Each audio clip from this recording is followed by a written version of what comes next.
And now I guess to switch gears from a little bit of that fear talk and talking about happiness, because I know it's a topic that both of us really care about, all three of us really care about. And you have a quote on your LinkedIn that I love, and it says, "Happiness is a form of courage." So can you kind of explain what that means? Happiness is a form of courage. I think beyond doing things that scare us, like we just discussed, there's this idea in life to sort of pursue our calling and understand what our calling is. And to even understand what our calling is takes courage, in my opinion, because it requires a lot of inner work. Who am I as a person? What do I actually enjoy doing? Does what I enjoy doing give me life and fulfillment and happiness?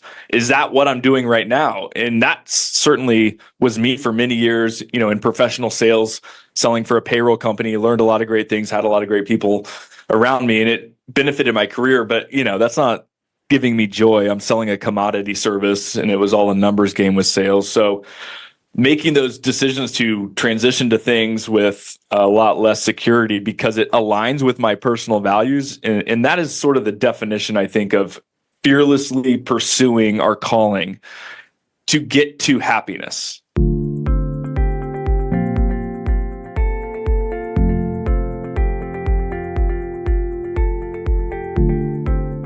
Hi, everyone. This is Joshua Hoffman and Alex Gerashenko, and welcome to another episode of the Masters in Marketing Agency podcast, where we deconstruct the why and how agency owners found their success, and in season 4, focus on how we can give and receive referrals.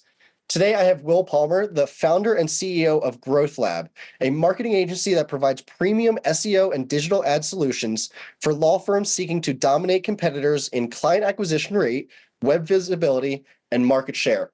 Welcome, Will. What's up, guys? So other than your great backgrounds, we have this discovery call, and we just broke down a million things, and I'm really excited for this episode. Where I want to start is, I always ask you in that discovery call to tell you something about yourself that I can't find online, and you rattled off a few hobbies. I don't know if you remember this. So I want you to pick one to talk about. Does not need to be related to anything. I'll give you the list real quick. It was audio, video, LED lighting, kite flying, and my favorite. Do you remember the last one at all? Is it magician stuff? No, the magician That's stuff. another one. No, it was drip irrigation sprinkler systems. Yeah. Okay. So was that a phase? Kind of, maybe a little bit. We would love you to pick one and choose. Something you can't. Okay, I'm actually going to pick none of those. Those are all true. And the one I was thinking of was Magic. I have Magic decks of cards at my house, and I wish I wasn't saying this publicly because my kids, my daughters, and my wife don't realize it's a Magic card deck, and they can't figure out how I do this stuff. And it's very fulfilling for me because it drives them nuts, and I feel like a wizard and very special. So I love Magic. There you go. I am a big Pokemon card person, and I remember in kindergarten, it was the Magic card people versus the Pokemon. Mm-hmm. Yeah. And actually, the new Pokemon game just came out, and I'm obsessed. But again, I won't digress in that part. Yeah, I was more Magic. That was my camp. But yeah, I visited Josh in Colorado. We stopped by a store, buy a deck of Pokemon cards, and opened them over sushi. And Pogs, remember Pogs? Don't forget those. Oh, Pogs! I can't forget Pogs. It was the art. The art on those was spectacular on both games. Magic art was truly Crazy Bones was also big for us. Do you guys have those? Crazy Bones. Oh, yeah. I remember that. Just turn this into a 90s. 90s elementary school recap. To get into some of the marketing, we're going to jump around here because, I loved picking your brain before, and I want to go into a bunch of directions. But, a lot of marketing people, I think you consider yourself a creative. And as a business owner, there are a lot of, there's so many things to do. Kind of like an art versus science conversation. So can you tell us a little bit more about what that means to you, the art versus science approach in business? Yeah, it's a balance. For me, I think I was a fine art major coming out of high school. I didn't think there was a whole lot of money in graphic design and was a pretty good writer. So ended up with journalism and English and ended up in sales. So I felt like I lost sort of my creative side, and then I rediscovered it in business, which seems sort of like an oxymoron maybe. But I think for me, there's just especially with technology and the AI world we're in, there's like this infinite combination of technology and people and finding top talent.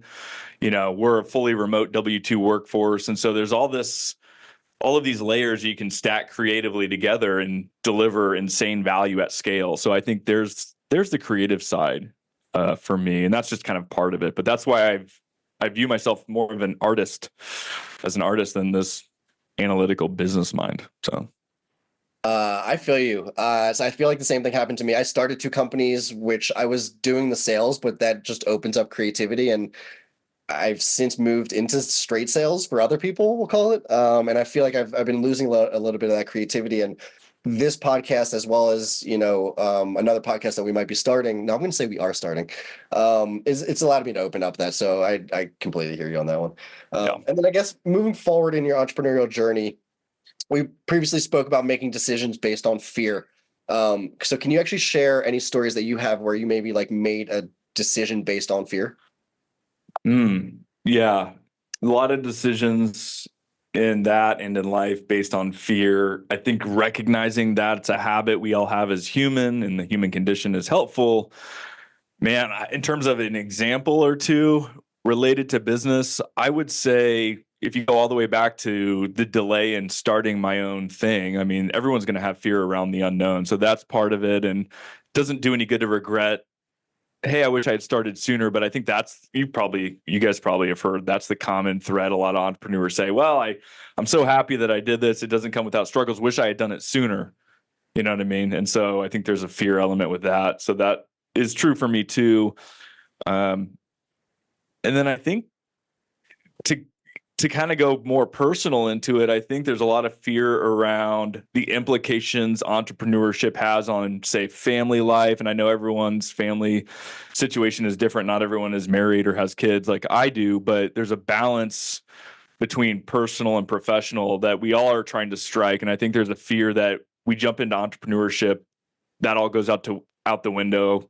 There's badges of honor that have to do with working 50, 60, 70 hours a week. And you see the guys that hustle, and social media plays a role in that. I fundamentally reject that notion and have to press back against it, even from partners of mine in business or employees or people that view life differently, because life is not just about squeezing as much as you can out of a business, although that's fun and I like doing that. There's a whole lot more, and my wife has to remind me of that a lot. So I think there's a lot of fear that you jump into something and it's going to take over your world, which is scary. So yeah, and you had mentioned that I think you try to work about 30 to 40 hours a week, and that the 4-hour work week changed your life. How did that happen? Yeah, because for an entrepreneur, that's tough to do, to work 30, 40 hours a week. It's tough, and I have a problem with it a lot of times. Dan Martell has a book as well that talks about, buying back your time. So these concepts are good. I think they can hurt me too. It helps create a perspective and a mind frame of, there's more to life than just dedicating yourself to work, in that balance. And that's taught me to delegate. That's taught me to take myself out of the trenches, which are all important concepts to do successfully in business in different phases and times. There have been a lot of times where I have delegated and given some blind trust to individuals in the past that have led to problems where I've had to clean up mistakes, or people assume I want things done a certain way. And it's when I start looking under rocks. We implemented EOS about 6 months ago, and I come to find what was built is not sustainable or something that can grow. So it's kind of a double-edged sword where, there's a new concept of founder mode that's been popular the last few weeks or month on LinkedIn and stuff. And I kind of relate more right now to that, where it's like, hey, as the founder, I only have, 18 employees. I am able to go directly one-on-one to people, make sure they feel valued, make sure they're believing in the work-life balance. And it's just been much easier, actually. But it's hard to delegate and find the right people. I feel like I'm going on a few different directions with this question. It's kind of a domino effect in my mind, though. It's like all of this stuff intertwines. It's a continuous effort in so many different directions. Yeah. Yeah. And I actually want to double click on something you said there. Well, first I want to say one of my favorite phrases like your fear of failure should be bigger than your fear of regret. And I think that kind of encompasses a lot of what you just said. You mentioned EOS, and we've had it brought up a few times on the podcast, but I don't know if we've ever dove into it. So feel free to make it a short or a long answer, but can you kind of explain the differences, like the tangible differences that you made once implementing that? Yeah. And what didn't work from there? Because I think that would be interesting. Mm-hmm. Okay, let's just paint two pictures for you guys. One is before EOS, one's after. Before EOS, I was operating it in a way that, going back to fear, a lot of it was like, I don't want to upset people, and I want everyone to feel good about what they're doing. And as somebody that's a people pleaser and my personality type and all of these things, you know, I liked avoiding hard conversations. All right, let's just call it that. Avoid hard conversations. That doesn't do anyone any good. That's really actually not leadership at all, right? We understand that. Still hard. EOS made us as a leadership team look and have hard conversations, and it gave me like a reason to have them. So whether it's underperformance or misalignment or whatever it is that's hard, or even straight up, having to move people. EOS talks about right person, right seat, and just looking very objectively at, are you the right person in the right seat? Whoever you are, whatever the seat is. And EOS was like the excuse, air quotes, the excuse to make really tough decisions that were best for the business. So that is the beauty of, for me personally, EOS, in terms of what sort of my fears and failures were in approaching hard conversations. But then on the other side of it too, the L10 meetings and these 90-minute meetings every week, and having a system that really holds people accountable to what needs to move the business forward, and breaking it up into sort of these 90-day rocks and yearly goals, and having a 1-3 10-year plan. I mean, it just connects everything growth-wise in a very linear fashion that you can just know if you're off the path or not. And that's powerful. So been huge. Sure. And what hasn't worked from that? Well, not a lot hasn't worked. I will say that it has disrupted in a few different ways, without going into specifics. It's kind of rattled some cages of people that have been in a comfortable spot, let's say. And that has been difficult, because when you rattle cages to get the best outcomes for everyone involved, it just can be hard. So it's necessary. So I don't know that a lot of bad stuff has come of it, really. Okay. So like necessary challenges, it's kind of forced conversations or forced certain issues that might have been otherwise kind of just left out there. Cool. You have to slow down to speed up with it, because we implemented ourselves, and a lot of people are like, do you implement yourself, or do you pay somebody to do it? We did it ourselves. So that takes a lot of time and getting into the swing of things. I flew my leaders out to Kansas City to sort of launch EOS. So, cool. There's a time and money investment that can feel like if you're impatient like me and type A, you're just like, I want stuff fixed and move fast. And it's like, not yet. And that's entrepreneurial operating system, correct? Yep. Yep, perfect. Just want to make sure we say that out loud. Everybody should do it, though. I'm telling you. Perfect. And now I guess to switch gears from a little bit of that fear talk and talking about happiness, because I know it's a topic that both of us really care about, all three of us really care about. And you have a quote on your LinkedIn that I love, and it says, "Happiness is a form of courage." So can you kind of explain what that means? Yeah. Happiness is a form of courage.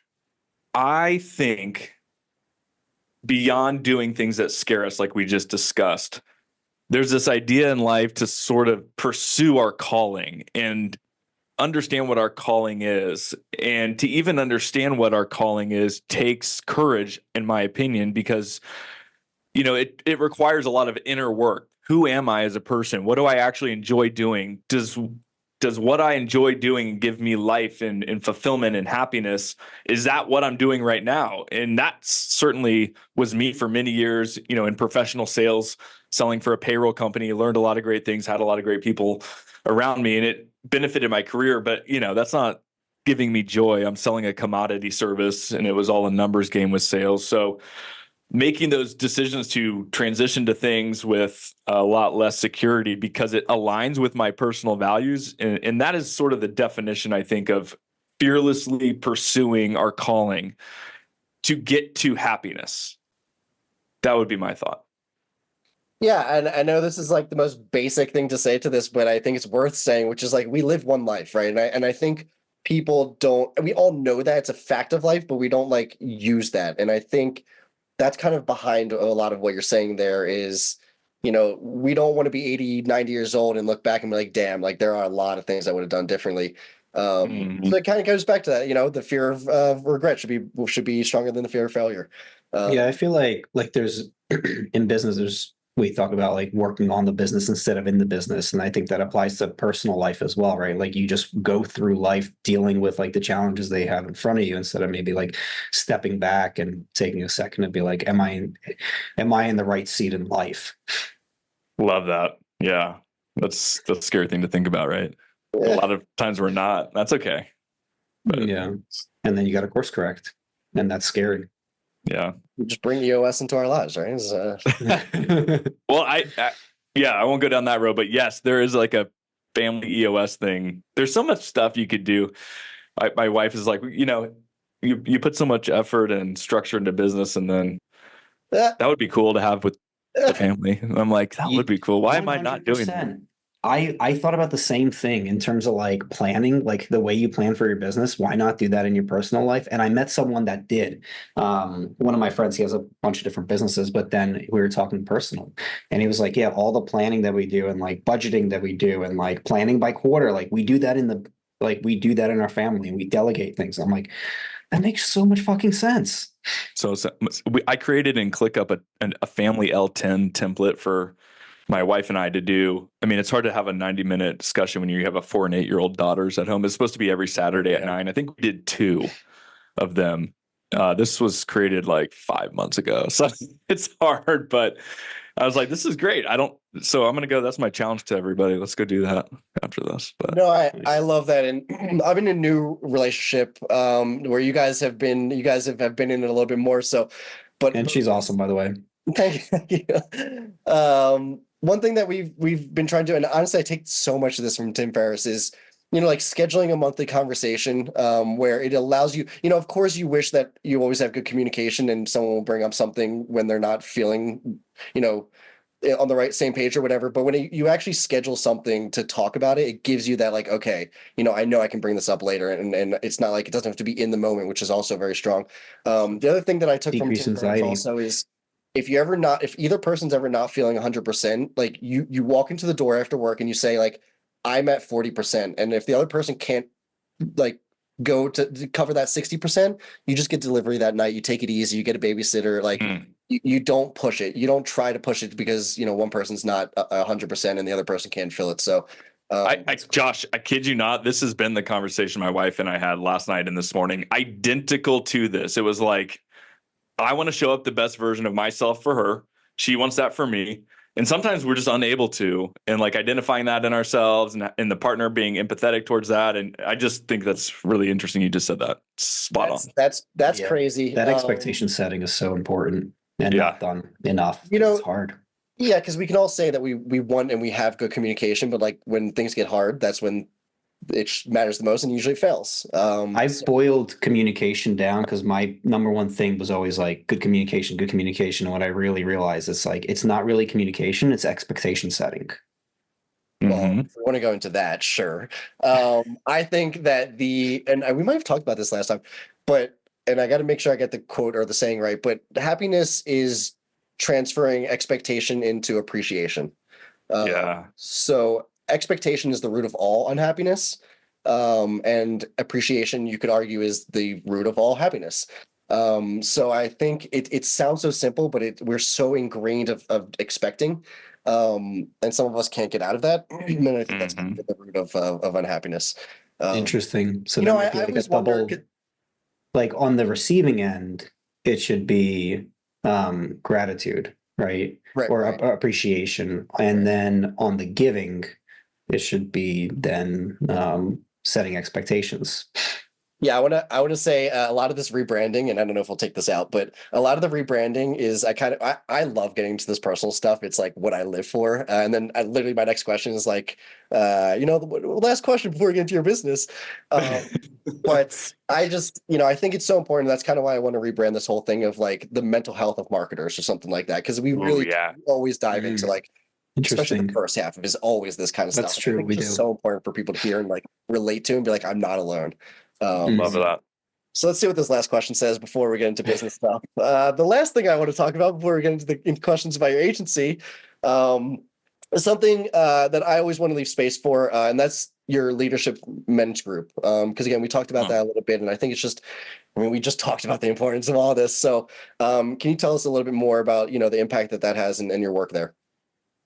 Yeah, there's a few things I'm involved in. Some are more off the ground than others, but Josh, you kind of hit it on the head with the idea of mental health and awareness of all of these things that we're just all trying to be happy and feel loved and give love, and not to get all crazy philosophical on people. But I mean, for me, and at the end of the day, when we are giving of ourselves, which I do really successfully in some ways and not at all successfully in many other areas of my life. So I'm not perfect at this by any means.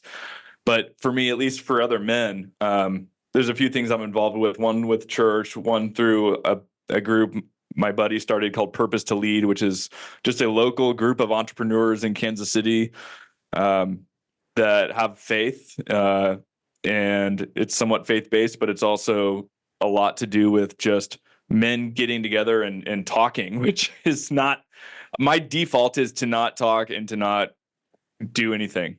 Is just to go home and you know what I mean? So it's like, even just this idea of community with men, the sort of community that I've begun to build that I wish I had more time is the excuse I'm giving, but time to dedicate to it is called Built for Brave.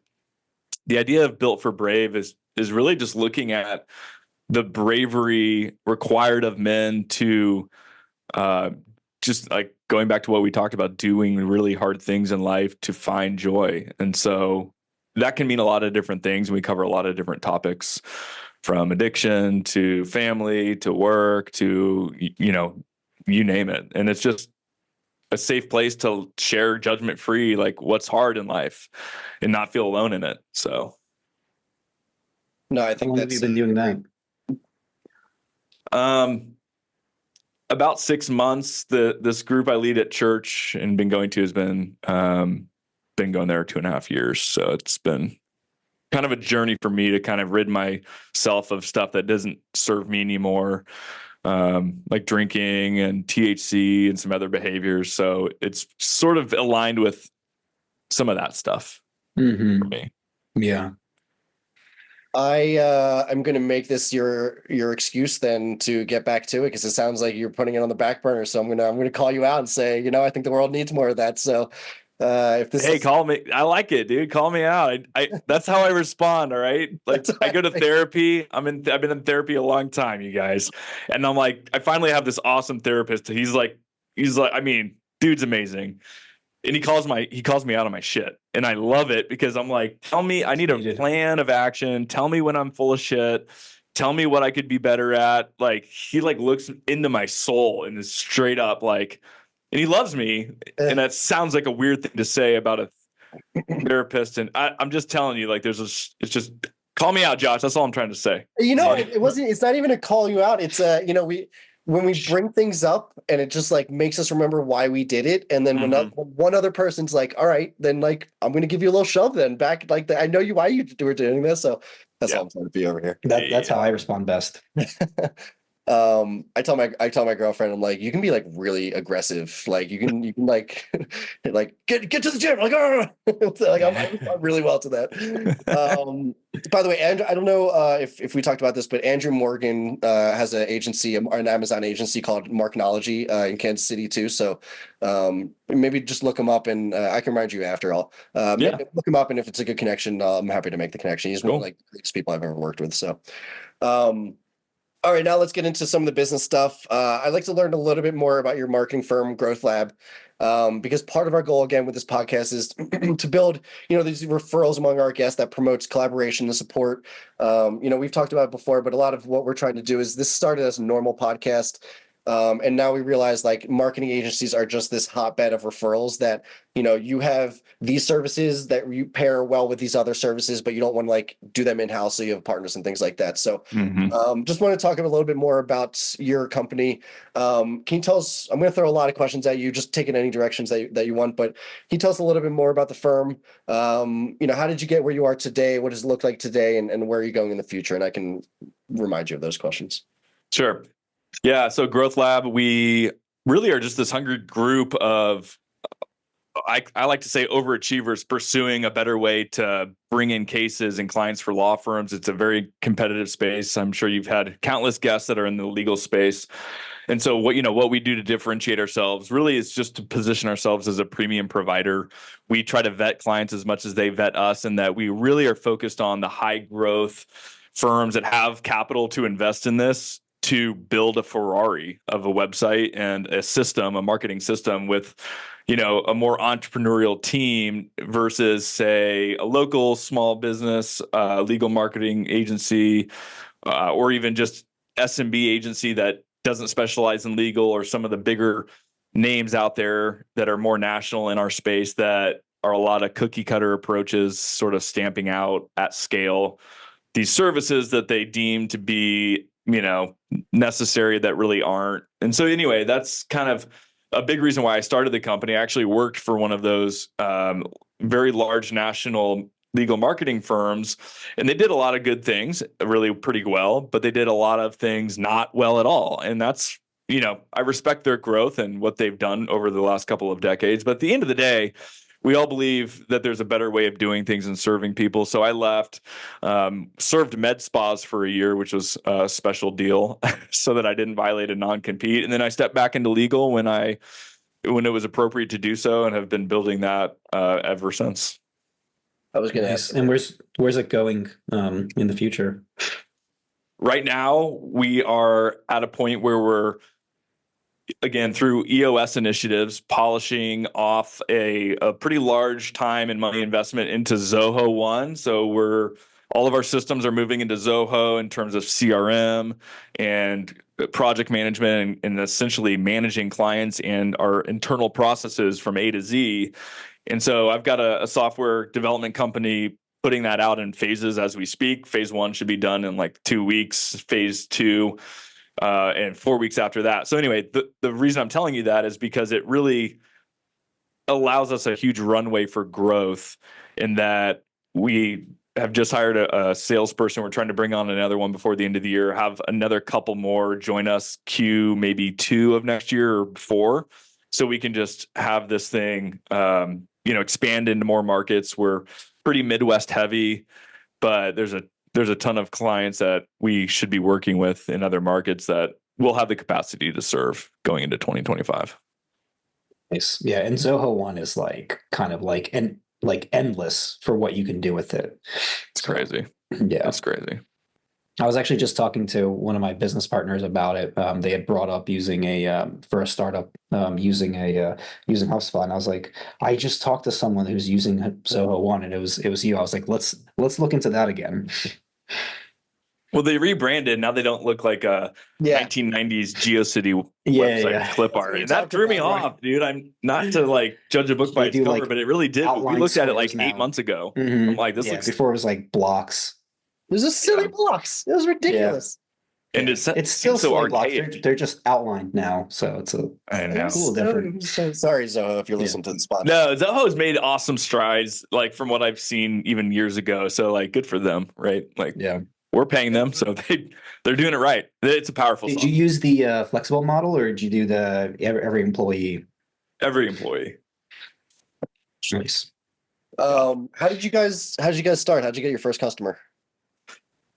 So having experience in contacts in legal marketing since I was in legal marketing and sales for 7 years. So, I had the connections. Our first customers came from people local to Kansas City that trusted me a whole lot with what I knew to do to guide them the right way. So once I was able to not violate the non-compete, pretty easy to just go to them and say, hey, I know you've been watching me sort of from the sidelines, have asked me when it's time to come tell you what I'm doing, and here's what I'm doing. Are you in? And I got a handful of yeses, and that was where it started. So, even though the answer to that question is pretty similar almost every time, I ask it because I think it's so important for people listening to understand that is the best way of starting. Referrals and existing network is, I want to say 100%. I want to say 100% of marketing agencies start there. Right. And it's low hanging fruit, which is where we should always be starting. So, you mentioned now, okay, let's just extend that question, right? You mentioned hiring salespeople. I found that we've talked with a bunch of marketing agencies. I've worked at marketing agencies on the sales side. It's hard to find non-referral business, especially direct cold outreach, that kind of stuff. Yeah. I don't know what success you've had with these salespeople yet, or what the goals are, but where either do you get most of your business now, or what's the goal in the near future? Yeah. So it is a shift is happening for us in terms of our size. We have a little under 100 clients. So it's going to be less referral driven. We're referred by clients a lot. We're referred by law firm consulting organizations or members of them. So there's a lot of them, like how to manage HTM, how to manage a small law firm, and others like that. Outside of that, though, the success we've seen that we are looking to duplicate is that if you find a salesperson that has, again, the contacts in legal, so they have legal experience and are not going to violate a non-compete and all that good stuff, but they have contacts from previous jobs and things like that, which we know those people. We are tapped into that network, which is where we're lucky. Those are the best. And they're local to a market where, is it efficient to go drive your car and show up at a law firm's office? Not really. My last couple of years of selling for the national company, I was doing mostly virtual stuff, but it's a powerful thing to be local in a market and not just an inside sales rep, and actually have a law firm. I feel like lawyers, when they really do trust a sales rep or a growth consultant, it's like a baby bird seeing its mom for the first time. It's like, you're my person. I don't care who else is on your team. You're my person. You're here. You're local. I've had lawyers jokingly be like, I know where you live, and if you mess with me, I will find you. And I'm like, haha, yeah, I know. But I'm like, no, it's true. It's skin in the game. And I embraced that. I was like, yeah, listen, I'm local. I screw everything up for you. Then what? You're going to go trash talk the BS that's coming out of my mouth? Like, it does me no good. So it's good to have people in local markets that can build trust, we found. That was a great answer. We've kind of answered this question, but I want to kind of answer it very directly. What services do you guys provide? We do websites, SEO, and SEM, paid ads on search engine. That's it. For law firms. Yep. Legal only. So, yep. And then now getting into this referral conversation that we're trying to do with the podcast and the community that we're building. How can you work with other marketing agencies, or what services can you partner with other agencies? So in other words, what do agencies tend to reach out to you for? Usually they're reaching out to us because they've done some or all of a law firm's marketing strategy. But the hardest part, I think, in a lot of ways, is there's so much nuance. And as I'm sure other people have told you guys with legal and how competitive it is, like our guys that run paid ads on Google, Paul has 12 years of legal experience, only legal, and Manny has 7. And he's also a native Spanish speaker. So there's a nuance there where it's like, I'm not having as much success for this client. Could you guys take it over? And that's kind of how we get in the door with a lot of agencies that are trying to get the best value for their clients in legal and just don't have the experience and the data to know, what levers to pull with either paid ads or SEO. And they just need somebody that's seen the data for a really long time and knows what's going to work. And then to flip that question around, what do you usually outsource to other marketing agencies? Yeah, so there's a handful of firms that are really hell-bent on having an integrated, and sometimes this is is good for other firms. We are not the provider that does sort of an integrated holistic strategy that involves social and PR and video production and a lot of, traditional media outside of the where you show up on a search engine. So if there are firms like that, that is a referral that we give out, from time to time, that we seek agencies that have dedicated teams in those kinds of categories. So anything outside of what we do, either by referring them that part of the business, which we've done a ton of times. Hey, we don't do social media and PR. You guys do it in an excellent way. Here's this part of the business. Or sometimes law firms are like, hey, we just need somebody that does all of it integrated together. We'll actually reject that business. It's a mutual rejection. Hey, we're not the best fit for you. Here's a couple names we know are good. Perfect. And then my last question, which I don't ask anymore, and it makes me sad. Any book, podcast, or newsletter recommendations? And that can be marketing. It doesn't have to be business. Doesn't have to be like anything. Man. Let's see. If you're not subscribed to Morning Brew, I love the Morning Brew email. Go Google that. That's a good one. That's actually not a podcast or anything. It's a newsletter. That is perfect. Yeah. You guys know what that is? I've heard of it. I've heard of it. Yeah. Oh my God. I think Brian from our podcast team has told us about that. Yeah. Yeah. Huberman Lab, I love. That's not business podcast, but yeah, that's great. Yeah. That's a good one too. Books, I don't know. I read a lot of self-help books that I get exhausted by. So no. That's my game. I want to hear one. It is. Geez. Okay, like this isn't a new book, but my like personal Bible. Ooh, no, here's a good one. Sorry. I was going to say Eckhart Tolle, The Power of Now. That's a great one if you struggle with anxiety and stuff. But there's this other one. So bear with me. These two people started as sort of social media influencers. They wrote this book that is incredibly like spot on with figuring out who you are, called The Inner Work. And if you just Google The Inner Work, it's not a long book. It just takes you through a lot of things that help you discover who you are, what you stand for, what things are hard and why, and kind of just view yourself through that lens, because otherwise we're guessing. And it just provides a really cool path and framework to understand, like, who am I? Why am I this way? What are my unique gifts? And how can I capitalize on those unique gifts? So The Inner Work would be a good one. Oh, you sold me on that. I like that. The first time I read my Myers-Briggs, that was the realization. I was like, whoa, like that's why I do some of the things that I do. And mine was arguing with people, which is like, Josh, why do you do this your whole life? And it kind of explained why I did that. So you mentioned. I'll tell you, Josh. Let me tell you why. No, I'm kidding. you're you just want to feel seen and heard. Oh, I went with you're an ass. Me. Yeah, we're talking about you now. I'm gonna start asking these questions, guys. We're done with questions. It's my turn. That's right. Yeah. That's right. Real quick on that before I do my closing. Were one of those your personal Bible? Because you kind of stopped yourself. Eckhart Tolle, The Power of Now. Mm-hmm. Don't read it. Listen to it, because it's very difficult to read. It's heavy. If you listen to it, it will make life much easier. But that is all about, I get it. Mindfulness, presence, it's all like a big thing, but there's a reason for it. If you follow Dan Harris, the ABC anchor, he's written a bunch of stuff and done some podcasts when he had a panic attack on air on Good Morning America. He's a cool one. His book's, what's the title of his book? 10% Happier is one of them. That's right. That was one. That's a good one. That he wrote after having the panic attack. Yeah. So The Power of Now is kind of like that. But Eckhart Tolle is like one of the OGs about presence and mindfulness, and how just basically stop letting the outside world dictate your mood, and stop letting other people and circumstances you have no control over dictate your pursuit in life. Yeah. So that's a powerful thing.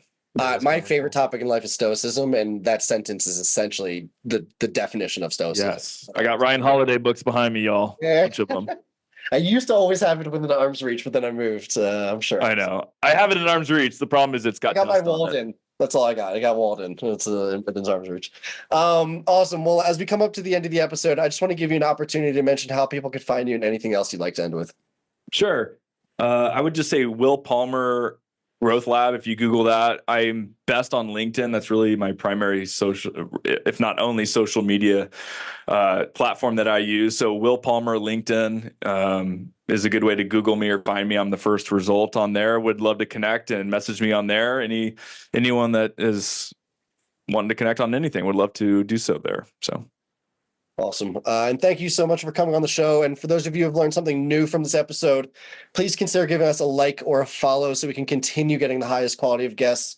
And as always, thank you for listening. Will, I was really pumped for this one, and I think we knocked it out. I think we knocked it out of the park. So thank you so much. Yeah. When you guys start the new podcast about mental health or rebrand, we'll get back on it. We'll start going deep. Appreciate 100%. It, guys. Deal. I just wrote it on there. Awesome. Thank you so much. See you guys. Thanks, man. Thanks for listening to the Masters in Marketing Agency podcast. I hope you got a ton of value out of this episode. And before we go, I just want to thank our sponsors, DevNoodle. DevNoodle provides marketing agencies with the ability to offer their clients unlimited website design, build, and management services with fixed monthly plans. If website design, development, and maintenance is holding your agency back from growing, please reach out to us at devnoodle.com, where we make websites easy for you and easy for your clients. devnoodle.com.